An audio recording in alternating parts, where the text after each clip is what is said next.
കുറിച്ചൊക്കെ ധാരാളം വാർത്തകൾ വന്ന കട്ടിങ്ങും കാര്യങ്ങളൊക്കെ നമ്മുടെ അടുത്തുണ്ട്.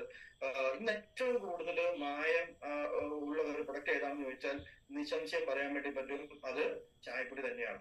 മാർക്കറ്റിൽ വരുന്ന ചായപ്പൊടി അത്ര മാത്രം കിട്ടുന്ന ചായപ്പൊടി ചായപ്പൊടി ഉണ്ടാക്കാൻ പറ്റുന്നു എന്നുള്ളതാണ്. അങ്ങനെയുള്ള പൊടികൾ നമ്മൾ ദിവസവും ചായയായിട്ട് ഉപയോഗിച്ച് കഴിയുമ്പോൾ നമുക്ക് എന്തെല്ലാം തരത്തിലുള്ള ആരോഗ്യ പ്രശ്നങ്ങളാണ് ഉണ്ടാകുന്നതെന്ന് അറിയോ?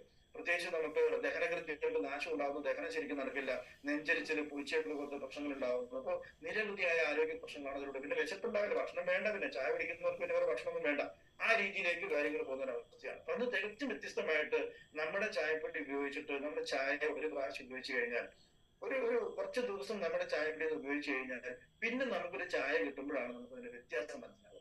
ആർസിമിന്റെ ചായപ്പൊടി കുടിക്കുന്നതിന് മുമ്പ് ആളുകളെ സംബന്ധിച്ചിടത്തോളം പറയാറുണ്ട്, ഏത് ചായ കിട്ടിയാലും ഞാൻ കുടിക്കാൻ എനിക്ക് കുഴപ്പമില്ല, കാരണം എനിക്ക് ചായ ആയാണ്. പക്ഷെ ആർസിമിന്റെ ചായ കുറച്ച് പ്രാവശ്യം കുടിച്ചതിന് ശേഷം പിന്നെ ചായ കുടിക്കുമ്പോഴാണ് വ്യത്യാസം. എനിക്ക് ചായ വേണ്ടാന്ന് പറയണം, എനിക്ക് ചായ വേണ്ട, പുറത്തുനിന്ന് ചായ വേണ്ട, അല്ലെങ്കിൽ വേറെ സ്ഥലത്ത് കിട്ടുമ്പോൾ ഞാൻ ചായ കുടിക്കാറില്ല എന്ന് വരെ പറഞ്ഞു പോകാന്ന് പറയാറുണ്ട്. അപ്പൊ അത്രയ്ക്കും എന്താണ് ചായ എന്ന് മനസ്സിലാക്കാനായിട്ട് നമുക്ക് ഈ ഒരു ചായപ്പൊടി സഹായിക്കും. പൊതുവെ ചായപ്പൊടിയിൽ വരുന്ന മായങ്ങളെ പറ്റി പറയുമ്പോൾ അരക്കപ്പൊടി വരുന്നു, അതുപോലെ തന്നെ റെഡോക്സൈഡ് ഉണ്ടാകുന്നു, ടാർട്ടാറിൻ, സൺസെറ്റല്ലോ, കശുവണ്ടിയുടെ കറ, മൃഗങ്ങളുടെ ചോര വരെ ഉണക്കി പൊടിച്ച് ചേർത്തിട്ട് ഈ ചായപ്പൊടിയിൽ വരികയാണ്.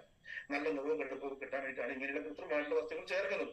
അതിൽ ടാർട്ടാറിൻ, സൺസെറ്റല്ലോ എന്ന് പറയുന്ന കെമിക്കലുകൾ രണ്ടും തുണിക്ക് നിറം കിട്ടാൻ വേണ്ടി ചേർക്കുന്ന കെമിക്കലാണ്. അതാണ് ചായപ്പൊടിയിൽ ചേർത്ത് വരുന്നത്. നല്ല നിറവും കടുപ്പമാണ് ആളുകൾക്ക് വേണ്ടത്. അതുപോലെ പെട്ടെന്ന് ചായ ആകുകയും വേണം. പച്ചവെള്ളത്തിലിട്ടാൽ അത് ചായയാണ്. ഇതൊക്കെ നമുക്ക് വീട്ടിൽ തന്നെ പരീക്ഷിക്കാം. ഒരു ഗ്ലാസ് വെള്ളത്തിലേക്ക് ചായപ്പൊടി ഇട്ട് നോക്കി കഴിഞ്ഞാൽ നിമിഷ നേരം കൊണ്ട് മുകളിൽ ഇങ്ങനെ കളർ ഇങ്ങനെ താഴേക്ക് ഇറങ്ങി വരുന്നുണ്ടെങ്കിൽ അതില് വളരെ മായമുണ്ട് മനസ്സിലാക്കാം. ടിഷ്യൂ പേപ്പറിൽ ഇട്ടിട്ട് അല്പം വെള്ളം ഒഴിച്ചു നോക്കും, അപ്പോൾ നമുക്ക് അതിന്റെ കളർ വ്യാപിക്കുന്നത് കാണാൻ പറ്റും. നനഞ്ഞ വെളുത്ത തുണിയിലേക്ക് ഇട്ട് നോക്കും, അപ്പോൾ നമുക്ക് ഇതിന്റെ കളർ വ്യാപിക്കുന്നത് കാണാനായിട്ട് പറ്റും. അപ്പൊ മായങ്ങളുള്ള ചായപ്പൊടിയെ നമുക്ക് ആ രീതിയിൽ തിരിച്ചറിയാനായിട്ട് പറ്റും. അപ്പൊ നല്ല ചായപ്പൊടി എന്ന് പറഞ്ഞാൽ അത് വെള്ളം വെക്കുമ്പോൾ തന്നെ പൊടിയും കൂടി ഇട്ട് തിളച്ച് വെന്ത് അങ്ങനെയാണ് അത് യഥാർത്ഥ ചായയായിട്ട് മാറുക.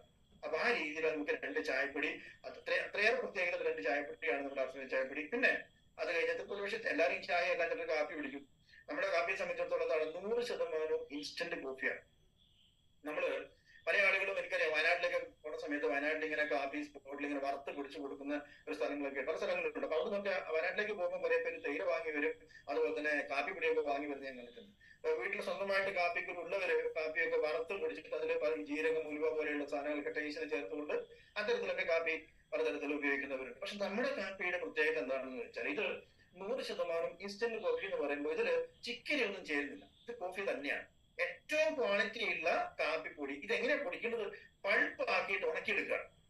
പൾപ്പ് ആക്കിയിട്ട് ഉണക്കി പിടിച്ചെടുക്കുക എന്ന് പറയുമ്പോൾ അത് അതില് ടെമ്പറേച്ചർ കൊടുക്കാത്ത രീതിയിൽ. അപ്പൊ മറ്റേത് വറുത്ത് പൊടിക്കഴിഞ്ഞു, വറുത്ത് പൊടിക്കുമ്പോൾ അതിന് ഗുണം നഷ്ടപ്പെട്ടു പോകും. ഇത് പൾപ്പ് ആക്കിയിട്ട് ഉണക്കി പൊടിക്കുക എന്ന് പറയുന്നത്